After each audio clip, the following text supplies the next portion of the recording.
Devi dari Forum Aksi. Pertanyaan saya singkat aja buat Pak Deddy Sitorus. Selama ini Partai Bapak yang membawa Jokowi menjadi presiden. Kami mungkin semua mau memaafkan dosa-dosanya itu, asalkan mampu gak Partai Bapak ini mengadili Jokowi. Kedua, selama 10 tahun Partai Bapak tuh turut menikmati. Terus ngapain aja apa yang sudah dilakukan, kok sekarang seolah-olah jadi korban. Kami peduli dan akan memaafkan semua itu asalkan mampu gak Gibran dimaksudkan, Jokowi diadili. Itu aja yang kami harapkan. Terima kasih. Assalamualaikum warahmatullahi wabarakatuh. Iya, terima kasih. Kalau soal nyali kita bisa diuji ya Pak Ibu ya. Nyali kita udah diuji dari zaman Soeharto Pak. Kita nggak lahir tiba-tiba jadi anggota DPR. Kalau soal itu silakan kita berdebat sampai pagi. Lalu begini, konstitusi kita menyatakan bahwa harus ada partai politik, harus ada pemilu, ada trias politika. Kalau Anda nggak suka partai politik silakan. Karena pilihan di luar partai politik apa? Monarki, apa? Model Korea Utara, silakan Anda pilih. Lalu yang kedua, PDIP menikmati 9 tahun. Naturally, secara natural, semua partai bertarung, berkontestasi untuk mendapatkan mengelola kekuasaan. Apa itu partai politik? Ya, isinya rakyat. Apa bukan manusia isinya? Bukan rakyat? Iya dong. Lalu ketika kemudian menang pemilu, PD Perjuangan ada di pemerintahan, wajar nggak dapat menteri? Ya wajar. Karena sejatinya itulah tugas partai politik. Supaya ideologi organisasinya, platform partainya bisa dikelola oleh pemerintahan. Dan itu dibuktikan PD Perjuangan dengan KIP, dengan BPJS, dan seterusnya, dan seterusnya. Lalu kalau dikatakan menikmati apanya? Yang jelas dong. Hanya karena kita punya 4 menteri, masing-masing tiap periode. Emang menteri apa yang kita dapat?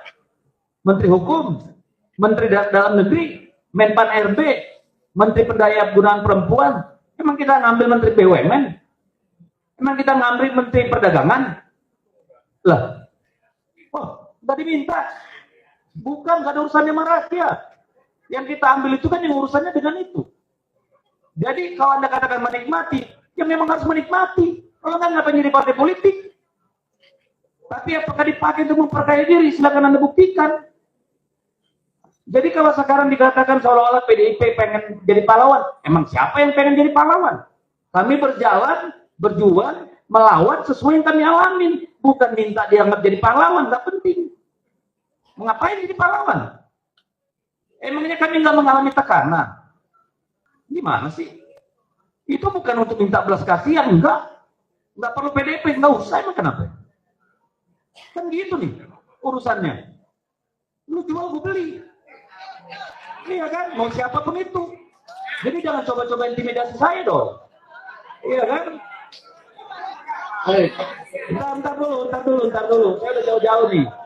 Jadi, ya oke, saya paham. Jadi gini, ini bahasa yang sering dipakai buzzer. 9 tahun kemana aja PDIP? Seolah-olah tidak ada dinamika. Tapi apakah kita harus cengeng menceritakan bagaimana begitu banyak ketidaksetujuan, berapa kali kami dikhianati, tapi harus menahan diri sebagai partai politik, sebagai konsekuensi dari pilihan? Kan gitu, pelan-pelan kita buka. Kemarin Mas Hasto sudah buka 1. Ya, Mbak Puan sudah pernah minta maaf karena melahirkan kader yang seperti itu. Saya sudah berkali-kali ngomong, mau Anda apa lagi? Membungkuk? Dulu dong. Kalau kita ikut merampok impor sana, impor gula, impor macam-macam, boleh. Kalau kita ikut main di proyek-proyek PSN, boleh kita minta maaf. Kita tunjukin.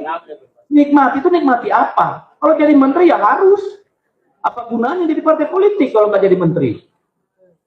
Lalu kemudian, apakah PD Perjuangan mampu mengadili Jokowi? Yang harus mengadili Jokowi itu hukum.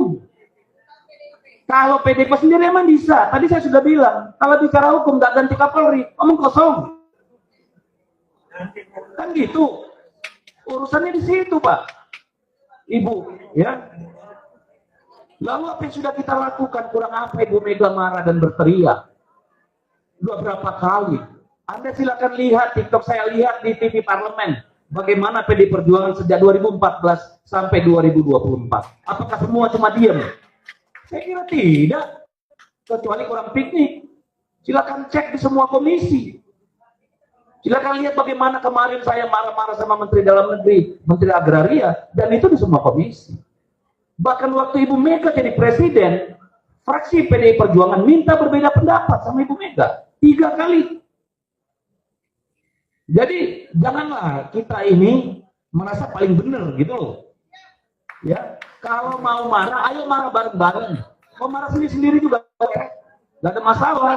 Tapi nggak usah merasa paling benar deh. Kami merasa bersalah karena lahirnya Jokowi. Ya, tapi siapa yang tahu Jokowi belok kanan? Malaikat aja tertipu, apalagi cuma gue. Yang bener aja dong. Silakan.